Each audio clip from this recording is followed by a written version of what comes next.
Social media पर channel Mahalakshmi की ओर से आपके पास घड़ी बजाए आर्ट सादर जय आते हैं आपके पास लेकर आज कुछ खास खास खास। हम पढ़ चुके, आप हैरान हो रहे हैं ना, हम भी और आप भी।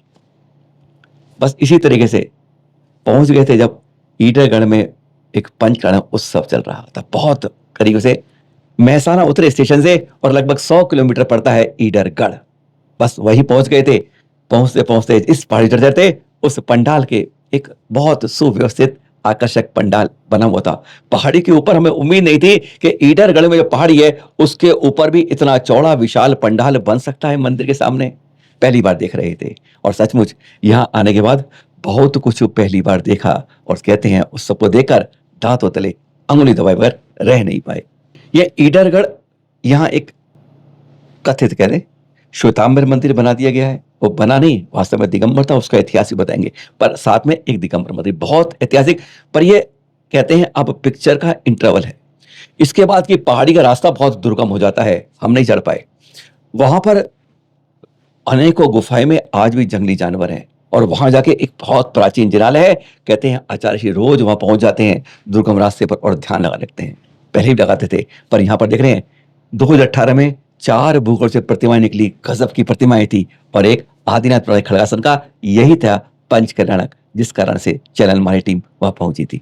यह थी आकर्षक भगवान नेमिनाथ 22वें तीर्थंकर जिनके बारे में चल रही है इस समय पदयात्रा के। इस बार आषाढ़ लक्ष्मी को सप्तमी के दिन हमें लाडू वहीं चढ़ाना है गिरनार में 5वीं टॉप कोट शिखर पर। उन्हीं की नेमिनाथ जी की उसी प्रतिमा निकली अनेक वर्ष 1600 सदी के ऊपर पर लिखा हुआ है, अंकित है इसके प्रतिष्ठित। इतनी प्राचीन प्रतिमा इतनी सुंदर थी देखकर, और इसमें गजब का अजूबा था कि जब निकाली जा रही थी तो मशीनों से उठाई जा रही थी और जब वहां से उठा के जब यहां पे लाई गई है तो कहते हैं कंधों पर उठकर 4 आदमी के आ गई थी। वजन कितना है कल्पना नहीं कर सकते आप, पर यही इसका एक चमत्कार था। पर यहां तो बहुत कुछ अतिशय के साथ बारंबार था। जब हम पहुंचे तो आरिका सुस और माता जी ये दृश्य देख रहे हैं, वैसे भी दृश्य दूसरे हैं। जब आचार्य जी के सामने हमारी चर्चा हो रही थी और पंडाल के अंदर सुस और माता जी एक नए बात को बता रही थी कि इन इतिहास में पहाड़ियों में बहुत कुछ छुपा हुआ है। उन्होंने बताया कि जैसे इस बार आचार्य जी अभी ना जिस दिन यहाँ आए थे उस अगले दिन ऊपर गए तो उसी समय वहां तेंदुआ नजर आया था टूट जाता हुआ, और 2018 की बता रही थी। जब आचार्य ऊपर पहुंच गए थे जिला के बाहर, यहाँ बहुत अनेक गुफाएं अब जाएंगे तो देखकर, और एक एक गहरी गहरी गुफाएं हैं जिनमें जंगल आज। हाँ, उन्होंने बताया कि आचार्य जी दोपहर के बाद चले गए, ऊपर पहुंच गए कि आज हम ध्यान यही करेंगे। घंटों हो गए और इतने में फुस लोगों में नीचे श्रावक होने लगी कि नीचे जहां पर विराजमान थे पूरा संघ और सब लोग, कि वहां जो आचार्य जी है उससे चंद फुट नीचे ही गुफा के अंदर चीता आकर मुख पर बैठ गया है। उसका मुख बाहर है और एकदम कपकपी सारे समाज की छूट गई। ठंड के माहौल में जैसे 40 डिग्री का तापमान अब सबके ऊपर चढ़ चुका था। सब हैरान थे कि कपकपी के अंदर आचार्य श्री ऊपर अंधेरा हो गया है और बिल्कुल साठ हो रहा है, आचार्य श्री आएंगे नहीं और चीता वहां से जाएगा नहीं क्योंकि रात हो रही है और मानव की सूंघ जंगली जानवरों को तुरंत हो जाती है, आपास हो जाती है। नीचे हिम्मत नहीं हो रही थी कि कैसे करे जाए। आचार्य जी तप में लीन है। सुस और माता जी बता रहे थे हम ध्यान से खड़े हो रहे थे, हमारे रोंगटे भी खड़े हो रहे थे। तब उन्होंने बताया कि 9:30 के आसपास जब बहुत सारे युवा लड़के खड़े हुए तो वह डंडे लेकर कुछ आवाज डिब्बे लेकर चले दिए ऊपर। आचार्य जी एकदम अचानक शोर को देखकर कहते क्या हो रहा है ये। तो तब उन्होंने बताया कि गुरुवर यहाँ जंगली चीता यहाँ पर बैठा हुआ है गुफा के अंदर, आपको चलना होगा तुरंत, कहीं वह आक्रमण न कर दे। और तभी ये बात कर रहे थे कि तभी सामने से गुजर तो वह चीता निकल गया शांति से। तो आचार्य ने बस यही कहा, अरे तुम उसको क्यों तंग कर रहे हो, वो अपना आराम से बैठा था तो तुम्हें तकलीफ क्या थी। यह सुनकर हम सक पका गए। हमने फिर सीधा आचार्य से पूछ लिया कि कारण क्या था, कारण राज क्या था, क्योंकि यह बात कोई समझ में नहीं आ रही थी। देख रहे हैं, हमने पहले उस कौतूहलवश जब कहा था उसके बाद देखा इन ईडरगढ़ की पहाड़ियों को दूर तो देखता रहा। बताया कि यहां पर सैकड़ों गुफाएं हैं इस पहाड़ियों में, जिनालय भी ऊपर है और जहां पर जाके बड़े शांति से कहते हैं ध्यान के लिए आचार्य गुरुवर कहते हैं बहुत अच्छा ध्यान लगता है और आसपास जाते हुए जानवर या जानवर आराम से दिख जाते हैं आज भी। हैरानगी की बात है उसमें त्याग वृत्तियों का ध्यान भी। बस उसी कौतूहलवश हमने आचार्य से गुरुवर से पूछ लिया कि ये क्या बात हुई, आप बैल मुझे मारे जानते हैं, सब बताते भी हैं कि वहां मत जाएं इतना ध्यान, क्योंकि वहां ऊपर कोई नहीं जाता है। आज दिक्कत ही है उस जिनालय में आना, यहां तक आना ही मुश्किल है, ऊपर अभिषेक कैसे हो पाएगा? और बहुत ही मुश्किल रास्ते से जाते हुए जैसे समझिए गिरनार की चौथी पहाड़ी पर चढ़ रहे हैं, चौथी टॉप पे। गुरुवर ने क्या कहा? बड़ी शांति से मुस्कुराकर कहा, और सुनेंगे आप, सुनिए जरा। दिगंबर साधु ध्यान में है और वो जागते हुए हैं, श्यावा के होश उड़ जाते हैं। तो क्या ये बोलने का हमारी उपसर्ग नहीं है, आप बैल मुझे मार वाली बात नहीं लगती कि क्या हम इतने ध्यान में लीन है, मालूम है हमें चीते ऐसे जंगली जानवर हैं, ऐसे समय में चिंतन मनन करते हुए क्या कभी कुछ ख्याल आता है, या अपने ध्यान में इतने लीन हो जाते हैं कि तिर्यक भी शांत हो जाता है? सच्चाई तो यही है, साधुओं को इतना भेद विज्ञान वाला जीवन जीना चाहिए। आत्मा देह की भिन्नता, सब जीवों में संभाव, कोई पंथ नहीं, कोई पक्ष नहीं, कोई जाति नहीं, कोई पराया नहीं, कोई राग पूर्ण अपना नहीं, सबके प्रति वात्सल्य दृष्टि वाला, ऐसा एकदम निर्मल जल सा जीवन होना चाहिए। ऐसे में त्रियंशों के प्रति भी उनका वही दृष्टिकोण होता है कि ये भी भगवान आत्मा। अब 2008 की बात है, सत्य घटना है। हमारी एक आदत है, किसी भी तीर्थ पर जाएं, अगर वहाँ पहाड़ हो, पहाड़ पर मंदिर हो, तो वहाँ रात्रि विश्राम, ध्यान सामायिक वहीं करना है। जैसे कुंदाद्री में भी किया था, श्रवण बेलकुल बाहुबली के चरणों में भी किया था। वहाँ तो बंदोबस्त है, कुंदाद्री में कोई बंदोबस्त नहीं था, फिर भी किया। औरंगा, पावागढ़, हाँ, गिरनार जी, हाँ, और शत्रुंजय, सब मतलब कहीं भी जाएं तो भगवान के चरणों में, या फिर वहाँ उचित योग्य स्थान जंगल जैसा हो तो वहाँ एक ध्यान विश्राम करना। तो यहाँ भी चले गए, लेकिन ये तो बहुत अभी भी बहुत डेंजर ही है, क्योंकि अभी भी रहते हैं यहाँ तो हर 2-4 महीने में एक फोटो आ जाएगा कि पैंथर घूम रहा है यहाँ है। सवेरे ही वहाँ ध्यान कर रहे तो यहाँ 2500 बंदर आ गए, ऊपर मोर नाच रहे, जंगल ही। परसों यहाँ तेंदुआ आके गया है, तो ये है उनके क्षेत्र है, रहने की गुफाएं हैं, इसमें पीछे तरफ गुफाएं। कुछ गुफाओं को तो साधुओं ने अपने लायक बना लिया, बाकी ऐसी कई गुफाएं हैं। तो हम भी गए ऊपर, लेकिन यहाँ के कई युवा जो हैं उनको पता पड़ा तो 10-12 एक टीम बना करके और रात को 9-9:30 बजे वो डंडा लेके ऊपर पहुँच गए। ऊपर से अब भगाना भी ठीक नहीं, अंधेरे में पहुँच तो गए कार से, लेकिन अब वापस भेजते वक्त कोई घटना घटे तो, इसलिए किसी को भगाया तो नहीं, तो अपनी सामायिक ध्यान वगैरह किया। उसके रहने का स्थान है बाघ, चीता, तो वो भी अपनी उसके नीचे वाले पहाड़, पत्थर के नीचे वाली गुफा में, जहाँ से अपन सीढ़ियाँ उतर करके मुड़े उस तरफ आते हैं। तो हैं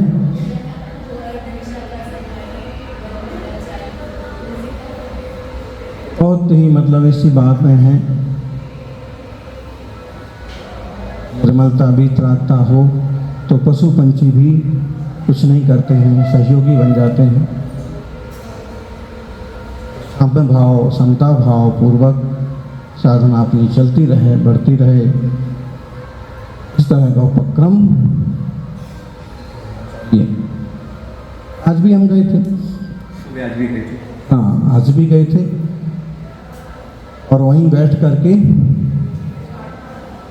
भी किया, केस लॉन्च करने का मन भी था, लेकिन थोड़ा सा स्वास्थ्य साथ। ये प्राचीन जिनेल भी बहुत सुंदर है।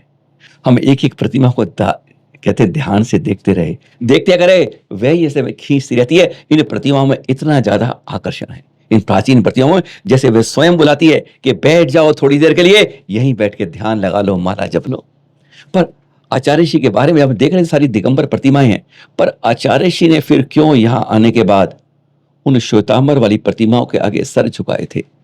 बार बार उस मंदिर में जाते थे, आज भी उस मंदिर में गए थे, आते हुए वापस चले गए थे, हमारे साथ गए थे, हम भी दूर बड़े हैरान थे। हम ये देख करके आखिर है क्यों ऐसा, हमने सीधा पूछ लिया कि लोग हमें व्हाट्सएप पे, सोशल मीडिया पे बार बार पूछ रहे हैं कि क्या आचार्य सुनील सागर जी अब इन वीतरागी नहीं, रागी प्रतिमाओं में जो वैभव के साथ उनके पूरे उसके साथ है, कपड़ों के साथ है, क्या उनके सागे सर झुकाकर बराबर समझने लगे हैं? क्या दिगंबरत्व के अंदर अभी यह आ गया है? इस बारे में उन्हें अच्छा स्पष्ट कह दिया तो उन्होंने कहा कि एक बार सुन ले। मीनिंग समझे बिना और कुछ के कुछ अर्थ करते हैं। महाराज जी वहाँ क्यों चले गए, महाराज जी उनसे डरते हैं, महाराज जी वहाँ तो बहुत सूरवीर बनते थे, यहाँ मतलब इतना झुक कर के व्यवहार कर। महाराज जी ऐसे कुछ नहीं है, महाराज जी तो जैसे हैं वैसे ही हैं, और ना वो कोई सूरवीर हैं और ना कोई कायर हैं, अपने सहज स्वभाव में जीते हैं। लेकिन जहाँ जो कुछ जरूरी होता है वो करते हैं। अब अजमेर वहाँ चले गए, 2.5 दिन की झोपड़ा, तो उसमें भी अलग अलग ढंग की टिप्पणी। अरे भाई हमको मालूम पड़ा कि इस मंदिर में जो मूर्तियाँ रखी हैं ये 2.5 दिन के झोपड़े के वहाँ से उठा के लाए थे, तो हम गए कि आखिर वहाँ है क्या, हमारा अभी भी क्या है, कुछ चिन्ह मिले। ऐसे ही अभी हमीशरा पार्श्वनाथ बड़ाली 20 साल पहले वो दिगंबर जैनों के हाथ में ही था मंदिर, गांधी जी ने अपने दोनों बच्चों के मुंडन कराए। अब वो एडवोकेट भी बता रहा था, उसका भी वहीं मुंडन हुआ। 20 साल पहले तक कड़ियादरा वाले के माध्यम से उसका वहीवट होता था, फिर कि भाई अब हमारा कोई आदमी नहीं बचा तो आप लोग इसकी देखभाल करो, लेकिन इसी रूप में करना। तो भाई वो तो खाली घर शैतान का डेरा उनके हाथ में आया, तो सब तब इनको थोड़ा होश आया, तब तक कागज पत्रा गया, तब तक सारी चीज़ें उलट पुलट गई। अब हम गए तो देखे तो हमारा कैसा मंदिर था। तो लो महाराज जी देखो यहाँ आकर के झुक गए महाराज जी। मतलब हकीकत कुछ और है जो आज समाज में कह रहे हैं कि श्वेतांबर मंदिर में आके वीतरागी के सराक्ता में गुरुवर हो गए हैं, ऋषभ विहार से कीड़ा रहते होते कितने बदल गए हैं। ऐसा कुछ नहीं है, जो ये सब मन की मनगढ़ंत बातें चल रही हैं, हकीकत कुछ एक और। बार हम जैसे उन श्वेतांबर बंधु ने आग्रह किया और हम जिनालय में चले गए, तो ऐसा घोर अपराध नहीं हो गया, एक दूसरे की भावना का सम्मान कर लेना, लेकिन अपनी श्रद्धा को इतना सुव्यवस्थित रखना, ऐसा कभी मौका पड़े तो। लेकिन ये हमारा जो होता है अक्सर कर, ये तो भाई परखने का होता है। इतना जरूर है, आचार्य श्री को अपने संरक्षण के लिए, इतिहास के लिए बहुत ज्यादा उत्सुकता रहती है। धैंत के झोपड़े अजमेर में, मथुरा के कंकाली टीला के अंदर या उसके म्यूजियम में, ऐसी अनेकों जगह पर हमको स्वयं उनके साथ जाकर देखने को अवसर मिले हैं, सुअवसर मिले हैं। धोती दुपट्टे में हम सामने खड़े थे और जैसे हम बात कर रहे थे, आचार्य श्री ऐसा क्या है, कहते बार बार आपको इतिहास के लोग छेड़ते भी हैं। उन्होंने बताया कि गुरुवर भी मुझे छेड़े बगैर बात नहीं आते थे। तो सुनेंगे उनसे उन्होंने क्या कहा इस बारे में, सुनिए जरा। महाराज पश्चिमी सम्राट सन्मति सागर जी मुंबई में चतुर्मास हुआ 2005 में, फिर गोरे वहाँ होकर के जुहू चौपाटी तरफ सब तरफ का वो भ्रमण भी था, चैत्यालय भी था। और फिर जुहू चौपाटी पर जाने की बात आई तो मैंने कहा महाराज जी जुहू चौपाटी पर भी नहीं, एक और थे अनिल, उनने कहा महाराज जी जो इधर से जाएंगे जुहू चौपाटी आएगा। तो हमने कहा, महाराज जी बोले कि जुहू चौपाटी ये सुनील सागर जी को लेके जाओ। तो मुझे थोड़ा सा बुरा भी लगा, लेकिन फिर हमने कहा भी महाराज जी को कि महाराज, क्योंकि उसके पहले भी 1-2 बार ऐसा हुआ था, हमने कहा हमें वहाँ भी चलना चाहिए महाराज जी, मंदिर तो है नहीं चैत्यालय, तो नहीं वहाँ क्यों चलना चाहिए। फिर हमने उस दिन उनको कहा कि जो चौपाटी भी जाएंगे या कहीं भी जाएंगे, लेकिन हमारा सबके पीछे लक्ष्य होता है कि यहाँ जैन प्रतीक क्या है, क्योंकि पुरातत्व जैनों का हर जगह बिखरा पड़ा है, चाहे कहीं भी जाओ आप।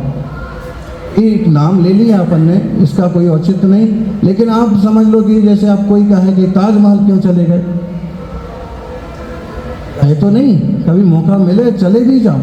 तो वहाँ हमारा लक्ष्य क्या है कि रियली आज जो लोग बोल रहे हैं तेजो महालय था, कुतुब मीनार गए हम जैसे सीधे, अरे वो तीर्थंकर प्रतिमाएं लगी हुई है वहाँ पर, लेख लिखा हुआ है ब्राह्मी लिपि में। महाराज जी कुतुब मीनार क्यों चले गए? महाराज जी को उनसे कोई लेना देना नहीं है, हमें ये देखना है कि एक तो हमारा वैभव कितना रहा है, कैसा रहा, दूसरा हम इसमें कुछ कर सकते हैं क्या, और कम से कम प्रैक्टिकली हम युवाओं को बता तो सकते हैं कि ये सारी चीज़ें जैन शासन से संबंधित हैं। आप ऐसा ना समझो कि हम नए हैं और ये लोग, और ये ना समझो कि हमारे मंदिर कहाँ हैं पुराने, ये सब तोड़ तोड़ के ऐसे बना दिए हैं। तो तोड़ भी गए। वो मंदिर में पूरी महादेव जी की पूजा हो रही है और मंदिर में सब तरफ तीर्थंकर प्रतिमा लगी, चित्तौड़ पहाड़ पर। ये एक दो मंदिर तो अपने हाथ में है, लेकिन जो बड़ा मंदिर है और आलीशान कुंड के पास, उसका तो उल्लेख ही नहीं कोई करता है कि वो मंदिर भी है। बहुत जगह मरिए से बोला है। जो भी है, तो हम आप सबसे ये कहना चाहते हैं कि सम्यक दर्शन निश्चित करो, सच्चे देव सद्गुरु को व्यवस्थित रूप से समझो, तत्व निर्णय करो, और फिर कभी इस तरह के मौके मिलते हैं तो निरीक्षण वगैरह की भावना से भले आप पहुँचो, लेकिन अपनी या अपने द्वारा किसी की श्रद्धा में कमी आए ऐसी प्रवृत्ति नहीं होना चाहिए। सब कुछ सोचते सोचते हम अब वापस लौट चले थे। कई चर्चाएं हुई, कभी बाद में बताएंगे आपको। पर जब हम बाहर निकले तो एक बार फिर दूर तक का एक बार नज़ारा देखा, क्योंकि ट्रेन का टाइम हो रहा था। मेहसाना से फिर ट्रेन पकड़नी थी। 100 किलोमीटर रास्ता, लगभग 2-2.5 घंटे लगते हैं। इधर आने के लिए बस की व्यवस्था है, या आपको रेलवे स्टेशन मेहसाना पर उतरना होगा, या दूसरा अहमदाबाद उतर के भी आप आ सकते हैं। दोनों के बीच में पड़ता है ये ईडर गढ़। दूर का नज़ारा देखकर हम एकदम सचमुच स्तब्ध थे कि इन गहरी गुफाओं के अंदर, इन संभव रास्ते नहीं असंभव सी पहाड़ों के बीच में आज भी तप त्यागी तपस्या करते हैं, है ना। बस एक बार आके देखिएगा और लीजिएगा आनंद प्रकृति का, धर्म का, संस्कृति का और तीर्थों के संरक्षण का। सादर जय जिनेन्द्र।